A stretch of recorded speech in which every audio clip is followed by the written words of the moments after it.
Halo sahabat Undiksa, salam harmoni. Salam harmoni. Senang sekali saya Juniastiti bisa kembali menjumpai Anda dalam Bincang Undiksa. Memasuki masa penerimaan mahasiswa baru, satu hal yang pasti banyak ingin diketahui oleh calon mahasiswa baru adalah terkait beasiswa. Untuk itu, dalam Bincang Undiksa kali ini kita bakal membahas terkait beasiswa dan dari sisi kegiatan kemahasiswaan yang ada di Universitas Pendidikan Ganesha bersama narasumber yang hebat dan luar biasa pastinya yang telah kita undang. Beliau adalah Wakil Rektor Bidang Kemahasiswaan, Alumni dan Hubungan Masyarakat Undiksa, Profesor Dr. Iwayan Swastra MPD. Selamat pagi, Pak Selamat Waris. pagi, Dek Tias. Om Swastiastu. Om Swastiastu. Kabar sehat, Bapak? Sehat, ya harus tetap sehat ya Iya, semuanya. Terima kasih Bapak sudah mau hadir di tengah-tengah kesibukannya ya untuk kita ajak ngobrol terkait dengan beasiswa. Nah, bagi calon mahasiswa baru nih pasti banyak yang pengen tahu nih Pak, sebenarnya di Undiksa ada beasiswa apa aja Pak? Ya, terima kasih Tias. Terkait dengan beasiswa yang ada di Undiksa, yang pertama itu adalah beasiswa KIP-K ya, Kartu Indonesia Pintar Kuliah dari Kemendikbud Ristek Dikti. Itu biasanya ketika awal-awal penerimaan masa baru itu sudah akan muncul dan sampai saat ini Undiksa terus diberikan beasiswa juga oleh pusat ya. Jadi tahun lalu kurang lebih 750 mahasiswa. Sebelumnya lebih banyak, sebenarnya 1.005 ya. Tapi karena kuotanya di pusat anggaran mungkin menurun sehingga tahun 2021 kita mendapatkan 750 ya. Tahun 2022 ini memang kuotanya belum turun ya, tapi yakin pemerintah konsisten untuk memberikan beasiswa KIP-K itu kepada calon-calon mahasiswa baru, tentunya yang memiliki kartu Indonesia Pintar. Jadi harus memiliki kartu Indonesia Pintar. Oke, itu kan yang pertama ya. Kemudian berikutnya ada juga beasiswa dari Bank Indonesia. Ya, kita Undiksa ya, hampir 3 tahun ini kita diberikan kuota 50 orang untuk mahasiswa yang akan juga dibina oleh BI ya untuk menjadi Gen BI ya. Jadi ada jaringan adik-adik mahasiswa yang dibina oleh Bank Indonesia dan nantinya akan dilatih juga berbagai keterampilan, soft skill dan entrepreneurship. Itu BI. Kemudian beasiswa yang lain ada juga dari rektor ya. Jadi biasanya Pak Rektor memberikan beasiswa kepada mahasiswa yang mengalami masalah terutama dalam penyelesaian akhir studinya. Di situ biasanya diberikan dari rektor. Ya itu. Kemudian juga ada beasiswa dari BRI juga ya. Jadi selama ini kita mulai 2 tahun lalu ya diberikan kuota juga oleh Bank Rakyat Indonesia, ada sekitar 20 orang ya. Itu juga kita lakukan seleksi di Undiksa. Kemudian juga ada juga beasiswa afirmasi, itu biasanya langsung dari pemerintah pusat ya untuk adik-adik mahasiswa Papua dan daerah 3T itu biasanya langsung kita terima.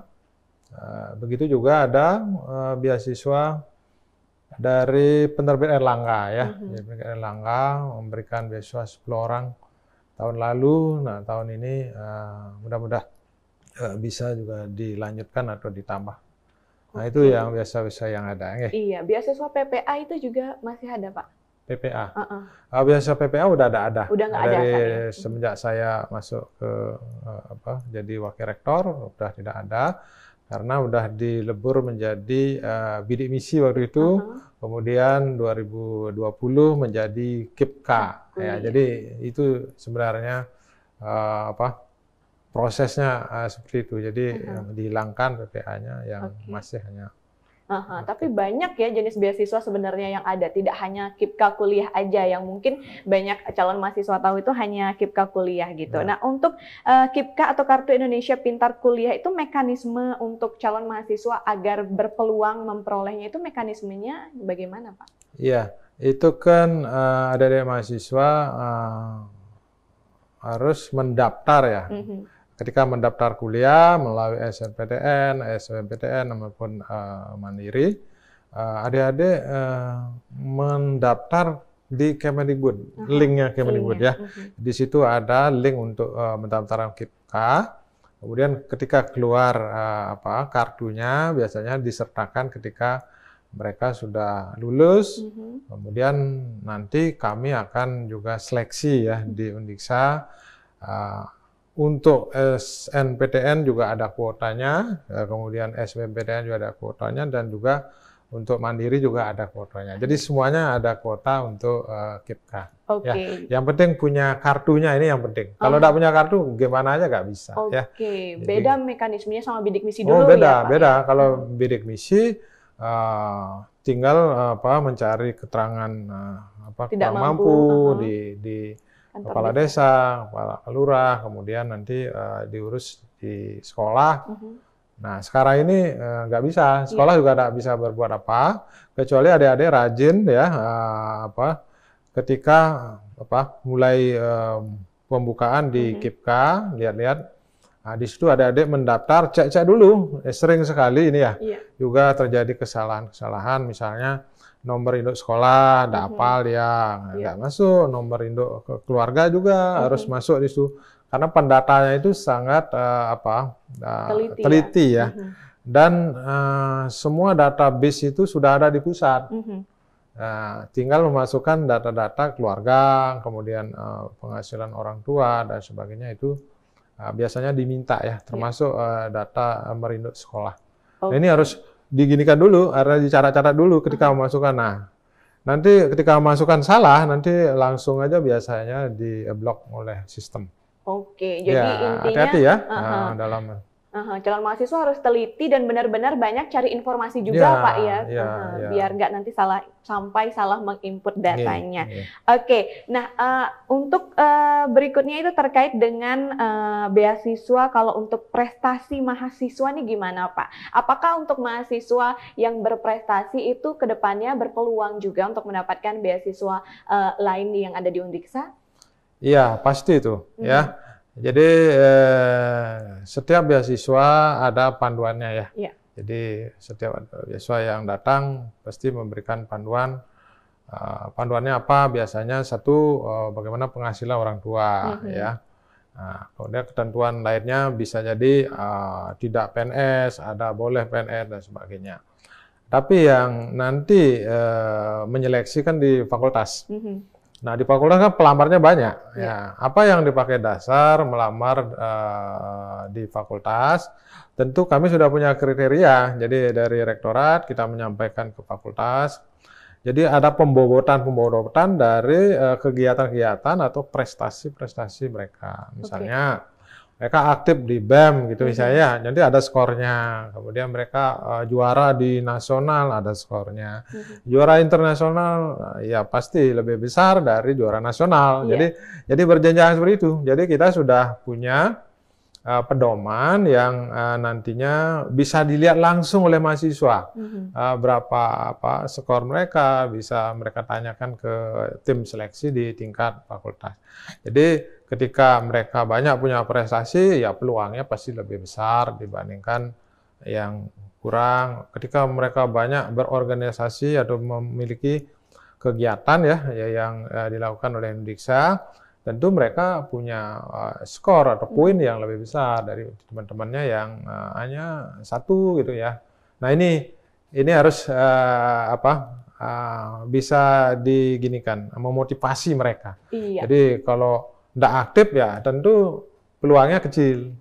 Oleh karena itu ya aktiflah berkegiatan, aktiflah berprestasi, tentu akan memberikan peluang yang lebih besar untuk mendapatkan beasiswa. Oke, seperti yang narasumber yang kemarin kita juga ajak berbincang itu ada Lukas ya Pak ya? Iya, saya juga sering ketemu sama Lukas. Jadi Lukas itu luar biasa. Jadi punya prestasi, kemudian aktivitasnya luar biasa juga ya, sehingga kita memberikan apresiasi lah, memberikan penghargaan sebagai mahasiswa yang menginspirasi untuk mahasiswa lainnya. Oke, itu yang pernah kita lakukan. Ya. Nah, jadi untuk mahasiswa-mahasiswa berprestasi ini untuk kedepannya juga mereka memiliki peluang mendapatkan beasiswa lanjutan untuk studi S2, itu berarti peluangnya besar juga ya? Ya, termasuk saya juga beberapa seperti Andika ya, jadi yang sering prestasi, kita berikan rekomendasi ya. Saya yang berikan rekomendasi untuk bisa dibantu di beasiswa S2, dan sekarang udah selesai. Saya juga fasilitasi mereka untuk bisa menjadi dosen kontrak misalnya ya, itu ya. Iya. Jadi prestasi itu kami perhatikan sekali di Undiksa. Iya, pengembangan prestasi itu emang luar biasa ya. Terbukti dengan adanya banyak sekali prestasi-prestasi yang sudah diraih oleh mahasiswa Undiksa sampai saat ini, nggak cuma di nasional ya Pak ya, bahkan internasional itu udah banyak sekali. Nah, selain pengembangan prestasi yang dilakukan oleh Undiksa, itu juga ada pengembangan di bidang soft skill nih Pak, dengan adanya unit kegiatan mahasiswa atau UKM gitu. Nah, seberapa penting menurut Bapak mahasiswa ini aktif di kegiatan UKM maupun Ormawa, organisasi kemahasiswaan? Makasih Tias. Jadi saya selalu sampaikan kepada adik-adik mahasiswa ya, setiap ada kegiatan saya bertemu mereka, saya sampaikan ketika Anda kuliah di sini kesempatan Anda untuk mengisi ya diri sebanyak-banyaknya dengan hal-hal yang positif. Ya, jadi berkegiatan ya, berorganisasi, berkegiatan di kemahasiswaan itu banyak sekali memberikan kompetensi ya yang tidak diperoleh dalam kelas. Ya, jadi di kegiatan itu kemampuan komunikasi, kolaborasi, kerjasama, kemudian memanage orang. Kadang-kadang kita juga di manage interpersonal, antar personal. Jadi itu adalah yang bisa kita dapatkan melalui kegiatan berorganisasi. Ya, tapi kalau di kelas kan lebih banyak. Ya, lebih banyak lah kita atau mahasiswa gitu itu berteori, kemudian menjawab soal. Tapi kalau berorganisasi, ya di situ ada banyak masalah, kita belajar memecahkan masalah, belajar bagaimana saling kerjasama itu harus dibangun ya. Jadi, dan itu sebenarnya yang diperlukan ketika mereka lulus. Ya, saya sering katakan, 80%, ini ahli menyatakan, Gartner menyatakan bahwa 80% kontribusi terhadap kesuksesan orang setelah mereka lulus itu adalah dari kemampuan soft skill. Ya, jadi hard skill-nya hanya 20% ya. Oleh karena itu, kalau Anda membawa IP yang besar, tapi soft skill-nya kurang, maka ya siap-siaplah ditolak biasanya. Termasuk ya tes-tes CPNS itu kan tes-tes personality, kepribadian ya. Jadi kalau kepribadian tidak bisa kita buat-buat ya. Kepribadian itu secara otomatis akan muncul ketika kita berpikir, kita sudah kepribadian kita ini, kita dijawab soal apa kepribadian kita sudah terekam jadinya ya. Jadi oleh karena itu mari adik-adik mahasiswa baru, termasuk mahasiswa yang lama, lebih banyaklah beraktivitas, berorganisasi, berkegiatan ya, termasuk ya nantinya akan bisa berprestasi juga ya dari dalam kegiatan. Jadi itu yang UKM seperti tadi disampaikan, saya selalu arahkan. Jadi apa yang menjadi patron-patron atau pakem-pakem dari UKM. Jadi UKM itu tidak hanya menyiapkan dalam hal prestasi, tapi juga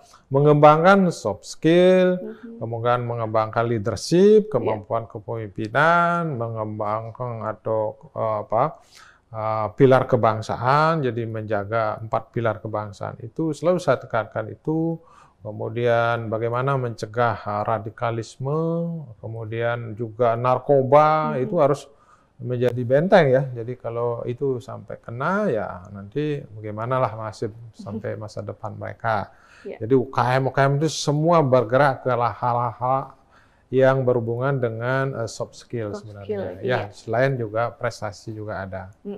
Selain untuk mengembangkan soft skill, juga untuk membentuk karakter diri dari masing-masing mahasiswa itu sendiri. Karakter kebangsaannya terutama ya. Iya, oke. Kalau boleh tahu berapa jumlah UKM yang dimiliki Undiksa sampai saat ini, Pak? Iya, UKM sampai saat ini ya, semulanya 2020 ada 30 ya, kemudian kami 29, kemudian kami tambahkan lagi 3 UKM yang baru ya, ada sekarang itu ada 32 UKM. Jadi luar biasa banyaknya, dan kegiatannya mereka itu biasanya Sabtu Minggu, ya, sehingga saya itu biasanya tidak punya hari libur. Sabtu Minggu. Mereka itu selalu ngundang itu Sabtu Minggu, ya itu mereka terus berkegiatan, dan saya push meskipun pandemi, ya kegiatan UKM itu tidak boleh berhenti, tetap berjalan dengan catatan protokol kesehatan harus diperhatikan, mereka tetap memperhatikan kesehatan mereka. Kalau masih sekarang seperti virus masih gini harus menyesuaikan. Jadi entah jumlah, entah tempat, entah skenario mereka lakukan. Jadi itu harus dimodif. Nah, selama ini ya memang mereka awalnya sih mereka tetap bertahan ya dengan cara-cara lama mereka, tetapi ketika kita jelaskan mereka benar-benar bisa mampu menyesuaikan diri ya. Jadi buktinya kan ketika Dias mereka ingin begini, ingin meriah, semua bisa meriah ini, tapi dengan aturan-aturan yang kita sudah sepakati bersama. Saya selalu mengumpulkan mereka, bertemu dengan mereka, dan mari kita sepakati apa yang terbaik ya untuk kita semua, untuk Undiksa. Nah, akhirnya mereka sadar, oh iya Pak, jadi jumlah penonton mereka bisa atur, bagaimana seleksi mereka masuk ke ruangan juga diatur. Nah, saya kira ini luar biasa. Saya bangga dengan adik-adik mahasiswa. Jadi tetap berkegiatan tapi tetap harus taat aturan gitu lah ya Pak ya, protokol kesehatannya. Oke, balik mungkin lagi ke beasiswa ini, mumpung Juni masih ingat ini Pak ya. Untuk KIPKA kuliah itu kan berbeda dengan bidik misi. Berarti untuk mahasiswa yang sudah terlanjur masuk jadi mahasiswa Undiksa misalnya, dia tidak dapat KIPKA kuliah, itu berarti nggak bisa mengajukan lagi Pak ya? Untuk ketika tahun 2020 itu kami mencoba ya menghubungi pusat, apakah karena sebelumnya bidik misi itu kan ada ada yang namanya ongoing. Nah, kemudian 2020 kami mencoba menghubungi pusat, Bapak kalau ada begini mohon dibantu kami. Nah, ketika itu saya pas udah sore ya dihubungi, Undiksa siap tidak menerima beasiswa tambahan. Kalau udah begitu saya pasti jawab siap, ya apapun kami akan lakukan. Ternyata memang diberikan beasiswa ongoing waktu itu 200-an, sehingga kami cari lagi. Dan waktu itu hari Pagarwesi juga, jadi kami dengan pegawai di sini ya kami kerja, Pagarwesi juga menginput data dan sebagainya. Jadi itu ada. Nah, tapi berikutnya ya 2021, 2021 yang lalu itu udah hilang gitu ya. Jadi beasiswa KIPKA yang ongoing ya, yang sudah lewat, yang tidak dapat, tidak ada lagi gitu ya. Nah, mudah-mudahan di sini tahun ini ada lagi ya. Kami juga nanti akan sampaikan. Jadi mereka sudah bayar SPP waktu itu kita panggil ya, sehari 200 itu tidak mudah. Ketika pandemi ya, tapi kami berusaha memenuhi kuota itu astungkare ya, alhamdulillah dalam waktu yang singkat dan libur itu bisa kita penuhi karena waktunya memang hanya 2 hari diberikan. Oke, jadi itu semuanya kebijakannya dari pusat sebenarnya gitu bukan ya. kita ya, dari pusat. Jadi jangan bilang Undiksa udah nggak ngeluarin KIPKA ongoing-nya lagi, itu enggak ya. Itu emang kuotanya itu menyesuaikan dari kebutuhan pusat. Jadi misalnya kalau tidak berkesempatan dapat KIPKA kuliah, itu bisa kalian berkesempatan mendapatkan beasiswa lainnya yang ditawarkan. Seperti ada BI. Ada BI itu ada 1 juta per bulan tuh. 1 juta per bulan. Selama berapa lama? 1 tahun. 1 tahun. Apakah itu mungkin bisa, misalnya Juni nih mahasiswa, untuk periode sekarang dapat, nanti misalnya ada pengajuan berikutnya itu masih bisa Kak? Biasanya setahun dia. 1 tahun sekali, oke. Biar dapat giliran lah Pak ya. Jadi dia mencari generasi baru. Generasi gen baru, gen BI baru. Ya. Nah untuk KIPKA kuliah nominalnya berapa Pak kalau boleh tahu dapatnya sekarang? Gini, kalau mulai tahun lalu mereka itu mendapatkan dibayar UKT ya, UKT-nya selama 4 tahun, ya 4 tahun mereka penuh udah tidak bayar apa-apa, termasuk wisuda mereka kan tidak bayar. Jadi karena di UKT udah lengkap. Kemudian biaya hidup biasanya diberikan 850 ya kalau saya tidak salah itu per bulannya. Nah itu mereka dapat. Untuk kebutuhan sehari-hari juga bisa. Jadi gitu pokoknya SPP UKT itu udah tidak mikir mereka 4 tahun. Tapi tiap bulan juga diberikan untuk biaya hidupnya. Jadi untuk mahasiswa yang nanti misalnya mendapatkan beasiswa KIPKA kuliah itu harus tepat ya selesainya tamatnya Pak ya, 4 tahun. Nah ini juga saya perlu sampaikan kepada adik-adik mahasiswa yang sudah memperoleh KIPKA itu harus dipertanggungjawabkan. Benar. Paling tidak tamat ya 4 tahun sudah tamat atau sebelumnya. Ini contoh kan mahasiswa-mahasiswa yang prestasi itu ya. Jadi mereka ya kurang mampu tapi harus jengah ya, harus bisa bangkit dan menunjukkan prestasinya dan sesuai dengan harapan dari pusat 4 tahun harus selesai. Nah, ketika lebih dari itu nanti mereka juga akan berat juga harus membayar dan sebagainya. Jadi harus semangat dan selalu saya pantau mereka untuk berkegiatan, untuk bisa berprestasi. Oke, jadi harus tetap aktif juga meskipun dapat beasiswa. Justru harus dipertanggungjawabkan itu mereka diberikan oleh negara ya. Iya, benar, harus ada kontribusinya lah ya untuk lembaga. Benar. Oke, terakhir mungkin Pak sekaligus closing statement apa yang ingin disampaikan untuk calon mahasiswa baru kita yang akan bergabung bersama Undiksa? Ya, mari adik-adik dari SMA atau SMK ya yang baru selesai, mari bergabung di Undiksa. Adik-adik tentu sudah bisa melihat bagaimana prestasi Undiksa, terutama mahasiswanya ya. Jadi luar biasa. Jadi kita mendapatkan peringkat-peringkat atas di tingkat nasional ya. Jadi bukan tidak sering kita mendapatkan peringkat 1 di nasional juga. Jadi komputer bisnis, PHP, 2D dan sebagainya kita sering. Oleh karena itu, mari bergabung ke Undiksa. Undiksa adalah kampus yang harmoni, kampus yang nyaman untuk belajar, dan juga nanti akan menghasilkan lulusan-lulusan yang berkualitas. Jadi saya yakin Anda kuliah di sini, Anda akan bisa keluar dengan kompetensi yang memadai untuk bersaing di tingkat regional, nasional maupun internasional. Ya. Oke, baik. Terima kasih sekali lagi Pak Warek Tiga sudah mau hadir di tengah-tengah kita dan berbincang seputar beasiswa dan juga prestasi mahasiswa dan juga pentingnya mengasah soft skill kalian melalui unit kegiatan mahasiswa ataupun Ormawa yang ada di Undiksa. Jadi untuk calon mahasiswa baru Undiksa, Ganesha Muda Undiksa, jangan ragu lagi untuk segera bergabung bersama kami di Undiksa. Untuk sahabat Undiksa yang sudah menyaksikan video ini, terima kasih. Jangan lupa untuk di-like videonya. Yang belum di-subscribe, silakan subscribe channel YouTube Universitas Pendidikan Ganesha. Jika ada saran masukan, bisa ditinggalkan di kolom komentar. Dan jika dirasa video ini bermanfaat, jangan segan untuk di-share ke semua sosial media yang Anda punya. Dan yang pasti, yang Juni nggak akan pernah bosan untuk ingatkan, jangan pernah melupakan yang namanya protokol kesehatan dalam situasi pandemi seperti saat ini. Saya Juniastiti, pamit undur diri. Sampai jumpa dan salam harmoni. Salam harmoni.